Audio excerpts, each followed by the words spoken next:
Good morning, everyone. I'm Alice. Today, my topic is President Tsai Ing-wen's new educational policy is not suitable for our senior high school students. I believe some of us may heard of this new policy, and this policy is on the way. This August, this policy will be on the way, and that's President Tsai Ing-wen's idea. But somehow, I think it is not right, at least for now. It is not suitable for us. So here's my outline. I will briefly introduce the policy first, and I will, because I disagree with this policy, so I will give you 3 reasons to explain why I didn't like it. And at the end of the speech, I will give you my conclusions to wrap up this presentation. So first, the new educational policy, which mentioned by President Tsai Ing-wen. So it's really starts from this year's August, and now there are plenty of senior high school students writing applications to our government to get this opportunity. And at final, the government will choose out 5,000 students to be part of this educational policy. And if the government approves, then the government will provide every student at least $10,000 per month into their bank account. And also, it will provide this amount of money up to 3 years. So for 3 years, the students will get this amount of money every month. Then the policy encourages students to go to work or go abroad or be a volunteer in the future.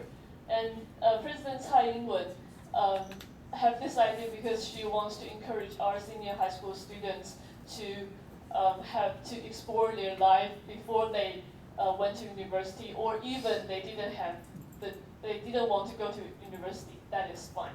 So this is the graph in Chinese. Briefly, clearly explain what I just said. And if you see the huge amount of money the government would need to spend on this policy, you will be amazed. And then when I see this amount of money, I will think that, well, this is not a fantastic policy anymore because it's kind of expensive, right? And really, does it really suitable for our society? And in my mind, it comes up with 3 reasons. Well, the first reason is about unknown future. President Tsai Ing-wen said this policy can help students to explore themselves when they are doing be an apprentice in the company, or they go abroad to explore their lives. They maybe know, oh, in the future I want to do this, I want to do that. However, most of us in our senior high school life, we take exams every day. We are in the lessons every day. We go to cram schools afterwards. We didn't have any chances to think about our future, our career in the future, for our future.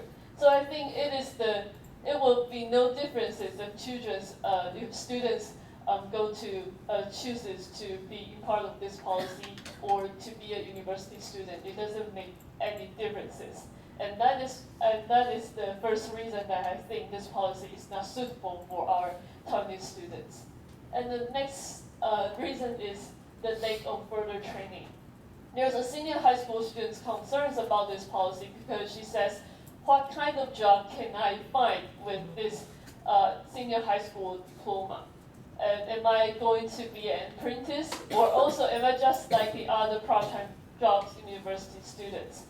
Because she thinks that the company won't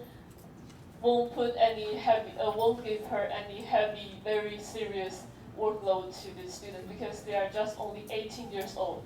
What do they know about the real world? They are just very naive because in the past they are just studying every time, all the time, but they don't know anything about in the job market or the real world. So that is the second reason that I think this policy is not suitable for Taiwanese senior high school students.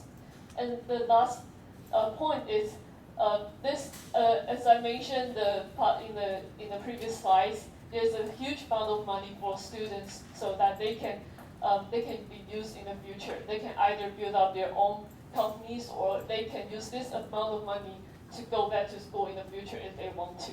However, I don't think that universities will easily accept these students. The universities definitely will set very high barriers, and also the government should think about Are the lessons are going to be in the morning or at night? Are the lessons, what kind of courses to university professors provide? And also, should those students need to give up their jobs if they want to go back to school? That's the some problems the government should be taken care of. So here's my conclusion. As I mentioned before, this policy is just very rushed and it's not very detailed. So I think the government should take care of this policy more. And also, I think the most major obstacle of this policy is the traditional beliefs in Taiwan. Most parents and most companies still think university diploma is the most important.